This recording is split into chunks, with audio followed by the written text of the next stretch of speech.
Hi guys, Luton here, and today I'm looking at another one of my map creations. This is Alder Valley. Now, Alder Valley is a map I've been working on for a little bit of time. I have also been playing it recently on my live streams, and so you're going to get the opportunity to play this map as well very soon. We've been live streaming and playing through the game and creating the city because I always like to test my maps once I've made them, not just make them pretty and look, you know, maybe geographically correct. They've got to be fun to play, and so I always test them through to ensure that to a reasonable level they're playable, they work well, you know, they're financially viable as well. So I've made a few little tweaks and alterations, and I'll speak you through some of those, but essentially let's just take a little overview of the map. So what you have are these islands out here in the sea. These can be accessible later along as you progress through. There's a lot of ore, and you know, there's some oil here as well you can access. Down through the valley, and this is a very kind of wide floodplain style valley. There's a lot of therefore agricultural worth down here in the valley. Okay, this is all highly fertile ground because it's in a floodplain. You're going to have that fertile ground that comes through here whenever the valley would have flooded, of course.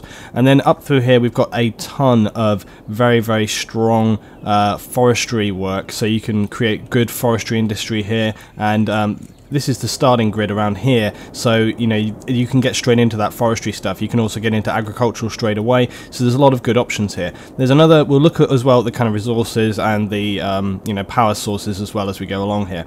Then up through the top here again we've got these nice sort of again forested areas here, and you know, much of this land can be developed however you want it to. There are obviously as well ore resources, oil resources like we've spoken about. Up through the valley here you're going to have the opportunity to create hydropower, and this was something in the playthrough that we've been doing on live stream we discovered was a problem. Originally when I created this map, hydropower I anticipated was going to work, but the way I designed it and, you know, edited the terrain, it actually didn't work, and so I've gone back and re-edited that, and I've been testing it for quite some time. I've managed to get out of this dam here that I've created anything between 500 to 1000 megawatts, and it's really important that when you're trying to put hydropower into a map that it's financially viable, because the dams will cost 3,200 to run. You have to, you know, balance that off against maybe advanced wind power, solar power, things like this. The advanced wind turbines cost, what, 200 to run, and their max output is going to be 20 megawatts. Well, the dam can output anything between 500 to 1,000. So those numbers stack up. For the same money, you're going to be producing, in terms of the same running cost, you're going to be producing maybe an extra 100, 200 megawatts. So it does actually stack up to do that. So I've gone back in and I've edited that as well. But I've also made sure that when the dam is initially producing water, when the dam pushes water through, that will add extra water down through the valley. So again, you have to make sure with your terrain design that you compensate for that. And you know, it doesn't want to look unrealistic and just like a huge rock cut, but you know, it wants to be done well enough that it looks kind of realistic. So that's what we've got here. There's a nice sort of ridge line here which overviews here, right, but it also acts to protect from flooding off down here to wherever you may be building your city. However, I have noted that especially when the dam initially set up, there was some limited flooding down through here, but I actually consider that acceptable. So if when you play this you actually get any small amount of flooding, I've checked that through and through. So if there is any flooding, it's actually by design. Because a lot of these valleys would naturally flood. In fact, I grew up where there was a valley which would flood on almost a yearly basis. It was a floodplain. It's designed to flood. The floods, you know, you get extra rainfall and things, and that's when you get that flooding.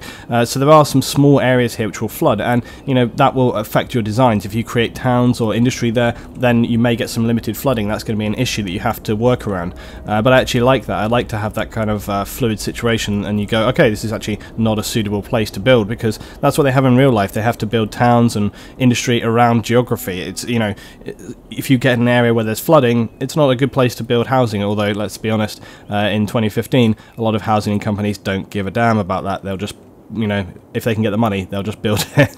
Anyway, so let's look at resources and things. I mean, yeah, so essentially, look, you've got some very large building areas over here, but this will come later on. So the idea is that you have good industry, good job material here to set up your initial cities, and then as it goes along you'll be able to create extra large cities. So, you know, this might be your sort of basic working stuff, and then you might, you know, consider setting up maybe a leisure city over here on this side, and then up through the valley again there's more resources. You could have another city here, so you could have maybe 1, 2, 3 major cities with smaller towns fragmented around and lots of different industry there. There's also some cutting here through, so this valley has a huge space through, and again that could provide access for you to branch the highway which comes here, splits off up here.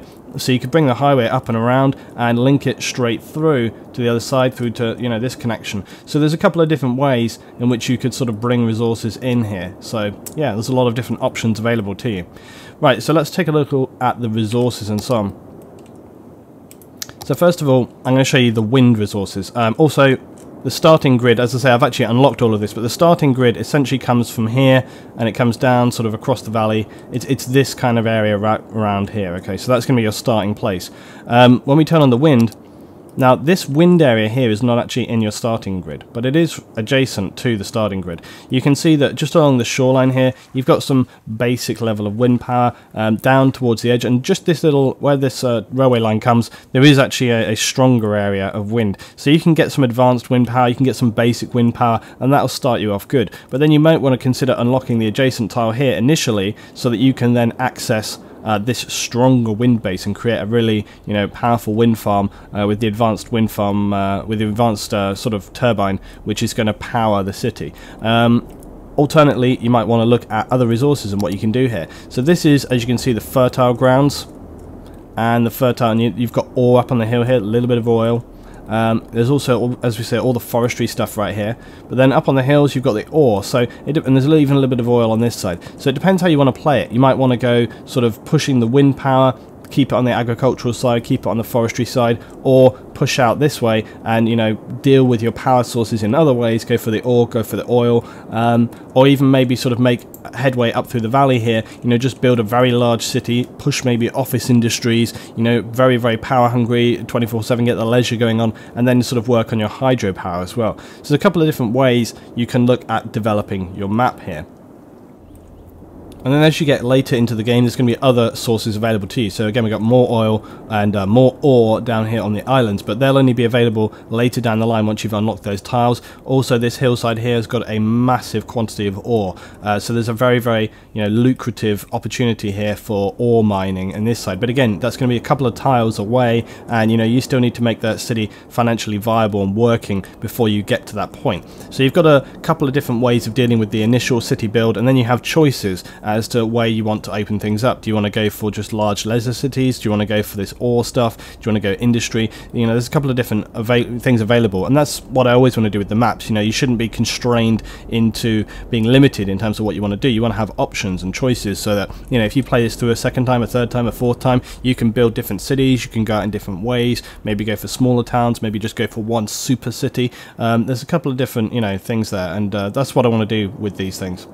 So very quickly, we'll just talk about the dam. Now, the dam was an issue for me for quite some time. As I say, I've worked to fix it, and I actually found that you can get a couple of different routes across here for the dam.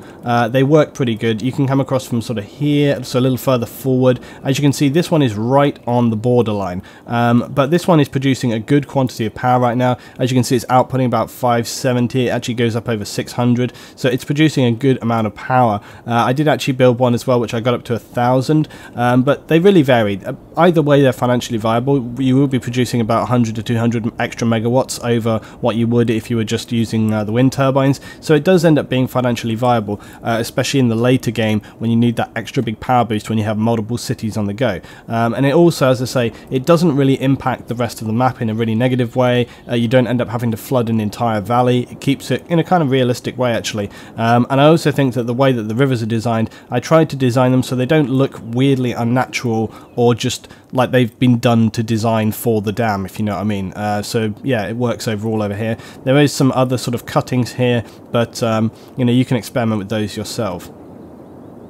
So we'll take one little look at the overview of how I have developed the map in my own playthrough, so you can see how this might work once you've actually put a city together. Right guys, so here we are on my actual playthrough map, and you can see right here that we've got a couple of large cities going on here. You'll also note that some areas of the map look a little different, and that's because I've been doing some tweaking, as I say, on that map. But right now we've created a large city here, which is fully functioning, working very well. It has a massive office district that runs down this side. It also then has a huge urban area of residential property all across here, and as you can see, that's thriving and doing very, very well. This city, it's not taken us that long to kind of build through all this stuff. Right down here we had our initial power sources. This is where we started with the valley. And you can see that I really capitalized on this end rather than opening up the tile in that direction. But, looking at it again, maybe what I would do is pick up that tile and use that wind source down there this time. But, sticking the wind power down here and keeping my kind of water processing facilities and even some incineration units, it keeps it away from between the two towns, and, this has been working for me. This was our initial build down here. This was the sort of this is the old town really, and you can see by all this kind of low-level residential. We might consider upgrading that soon. There's even some waterfront stuff going on down here. So again, that works. Over here we've got some agricultural land, and this has been a fairly sort of industrial-sized agricultural land. On another play that I've been doing as well, I've actually kind of made it a bit more sort of rural-looking and by design, which will be coming up on another video real soon to show that. We've got our tech and science build down here. Some more, this is a kind of richer neighborhood, I guess. Then over here we've got more office industry, standard industry.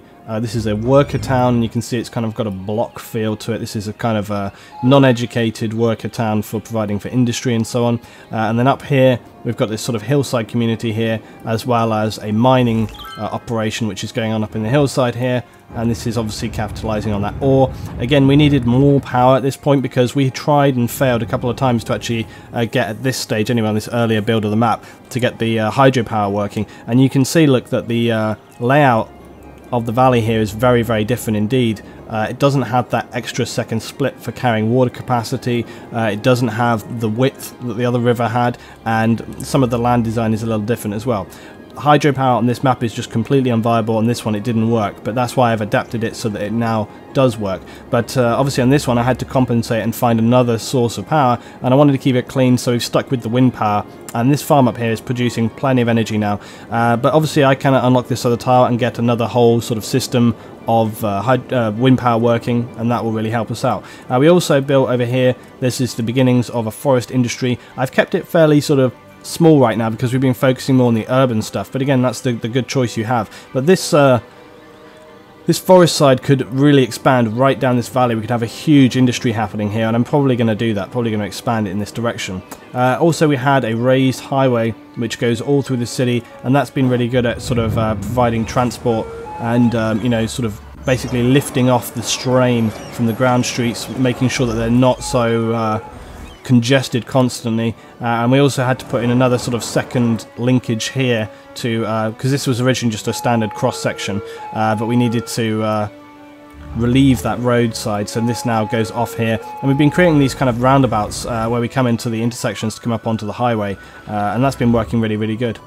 So yeah, it shows that you can create cities on this map, and it works pretty good. We've been having a good time building this on the live stream, and there's a lot of different directions, like I say, we can go. Probably going to look at creating another city over here, probably going to create some communities down here, probably definitely going to create some communities up here. So there's a lot of different directions that you can push this in, and I've just found it a very enjoyable map. But now that I've edited it with that hydropower capability, I think really it's pretty much in a place where I feel good to let this one go and release it.